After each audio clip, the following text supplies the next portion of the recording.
नमस्कार दोस्तों, आप सभी का हमारे YouTube चैनल पर हार्दिक स्वागत है। तो दोस्तों, 2 तारीख को कक्षा 12वीं का हिंदी परीक्षा का पेपर है।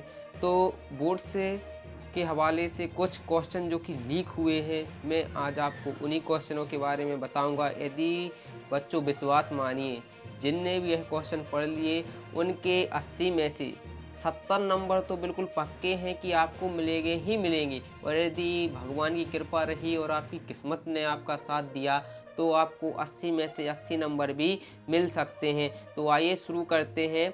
वार्षिक परीक्षा 2023 विषय हिंदी कक्षा 12वीं के कुछ क्वेश्चन जो कि आउट हुए हैं उनके बारे में हम आपको बता रहे हैं।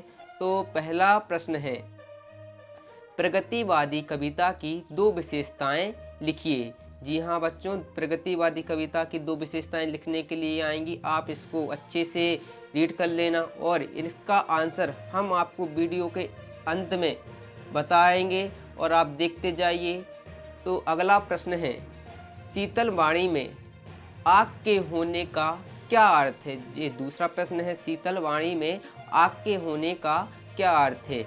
तीसरा प्रश्न है बच्चों, संस्मरण और रेखा चित्र में 2 अंतर लिखिए। बच्चों, एक क्वेश्चन बड़े ही ध्यान से आप नोट करते जाना और एक क्वेश्चन आपको परीक्षा में रखे मिलेंगे, नहीं तो आप पछताओगे कि काश मैंने वो क्वेश्चन पढ़ लिए होते तो आज मुझे परीक्षा में रोना नहीं पड़ता।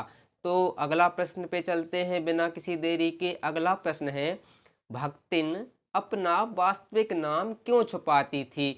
तो चौथा प्रश्न है, भक्तिन अपना वास्तविक नाम क्यों छुपाती थी? ये भी क्वेश्चन आप अच्छे से पढ़ लेना।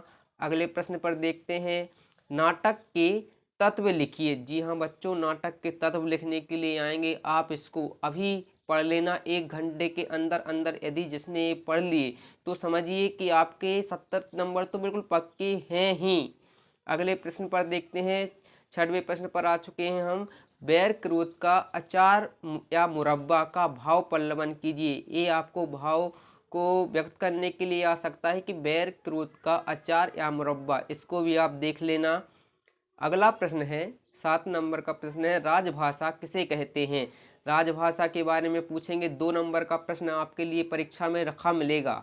अगला प्रश्न है, महाकाव्य और खंड काव्य में 2 अंतर आपके लिए लिखने के लिए आ सकते हैं। ये कंफर्म नहीं है कि ये क्वेश्चन आएगा कि नहीं आएगा, लेकिन ये आ सकता है। आप इसको भी एक बार देखकर जाना।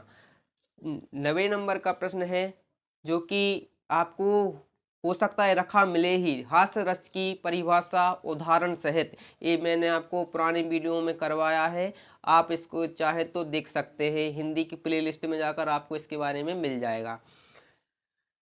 10वें नंबर का प्रश्न है बच्चों, इंटरनेट क्या है? आपको इंटरनेट के बारे में पूछेंगे और आपको इंटरनेट के बारे में लिखना है। क्योंकि आजकल हर चीज़ इंटरनेट के माध्यम से हो रही है, आप ये आसानी से लिख सकते हैं। हम आते हैं अब अगले प्रश्न पर। प्रश्न नंबर 11वां, हरिवंश राय बच्चन और सूर्यकांत त्रिपाठी निराला का कवि परिचय आपको लिखने के लिए आ सकता है, वो भी निम्न बिंदुओं के आधार पर। आपको 2 रचनाएं, उनका भाव पक्ष, कला पक्ष और साहित्य में स्थान। आपको हरिवंश राय बच्चन और सूर्यकांत त्रिपाठी, ये दोनों का याद कर लेना है। एक कंफर्म है, इनमें से एक आपको रखा मिलेगा ही मिलेगा। अगला प्रश्न है, महादेवी वर्मा और जिनेंद्र कुमार का लेखक परिचय निम्न बिंदुओं के आधार पर लिखिए। तो आपको इनका लेखक परिचय लिखने के लिए आ सकता है। आप महादेवी वर्मा और जिनेंद्र कुमार दोनों की रचनाएं, उनकी भाषा शैली और साहित्य में स्थान, इसको पढ़ के जाना। आपको एक लेखक परिचय मिलेंगे ही मिलेंगे। इन 2 प्रश्न में आपके 8 नंबर कवर हो जाएंगे बच्चों। 4-4 नंबर के प्रश्न हैं। अगले प्रश्न पर चलते हैं। 13वें नंबर के प्रश्न पर आ चुके हैं, संक्षेपण क्या है? तो संक्षेपण के बारे में आपको पूछ सकते हैं कि संक्षेपण क्या है। तो एक्चुअल में संक्षेपण है कि जब हम किसी बात को संक्षेप में बता देते हैं, कोई बड़ी बात को हम छोटे शब्दों में बता देते हैं, इसको ही हम संक्षेपण कहते हैं। तो ये कोई ज़्यादा कठिन प्रश्न नहीं है आपको, लेकिन ये रखा मिलेगा ही मिलेगा। आप ये लिख कर रख लीजिए अभी। अगला प्रश्न है, मुहावरे किसे कहते हैं? ये भी आएगा। 15वें नंबर का प्रश्न है, कवित्त छंद को उदाहरण सहित समझाइए। कवित्त छंद के बारे में आपसे पूछेंगे और आप इसका उदाहरण करके ही जाना। 16वें नंबर का प्रश्न है बच्चों, भ्रांतिमान अलंकार को उदाहरण सहित समझाइए। ये कंफर्म है कि आपको ये मिलेगा ही मिलेगा भ्रांतिमान अलंकार। क्या है भ्रांतिमान? जब भ्रम की स्थिति उत्पन्न होती है वहां भ्रांतिमान अलंकार होता है। जैसे रस्सी है या सांप, हम कंफ्यूज है कि रस्सी है या सांप है। अगला 7वें नंबर का प्रश्न है, अपने मित्र को छोटे भाई के जन्मदिन पर आमंत्रित करने के लिए पत्र लिखिए। आपको आपके छोटे भाई के जन्मदिन के अवसर पर अपने मित्र को पत्र लिखने के लिए भी आ सकता है। आप इसको एक बार पढ़ के जाना। 18वें नंबर का प्रश्न है, प्रबंध एवं मुक्तक काव्य की परिभाषा लिखिए। जी हाँ बच्चों, आपको प्रबंध और मुक्तक काव्य की परिभाषा पढ़ के जाना है। आपको ये परिभाषा लिखने के लिए आ सकती हैं और आएंगी तो आपको पूरे में से पूरे नंबर मिलेंगे यदि आप पढ़ के गए। 19वें नंबर का प्रश्न है, शब्द शक्ति किसे कहते हैं? शब्द शक्ति के बारे में आपसे पूछ सकते हैं, आप ये भी क्वेश्चन पढ़ना। तो आज का हम जो अंतिम प्रश्न है उसे देख लेते हैं।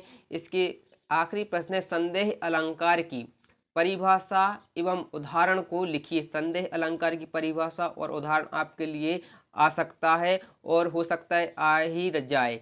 और जिसने वीडियो को लाइक नहीं किया अभी वो लाइक कर दें, चैनल को सब्सक्राइब नहीं किया और सब्सक्राइब करें। हम आगे भी सभी जो पेपर होंगे, जो क्वेश्चन आउट होंगे, उनकी पहुंच आप तक करा देंगे बहुत जल्दी से जल्दी, जिससे आपको पूरे में से पूरे नंबर मिले। तब तक के लिए हंसते रहिए, पढ़ते रहिए, खुश रहिए। जय हिंद, जय भारत।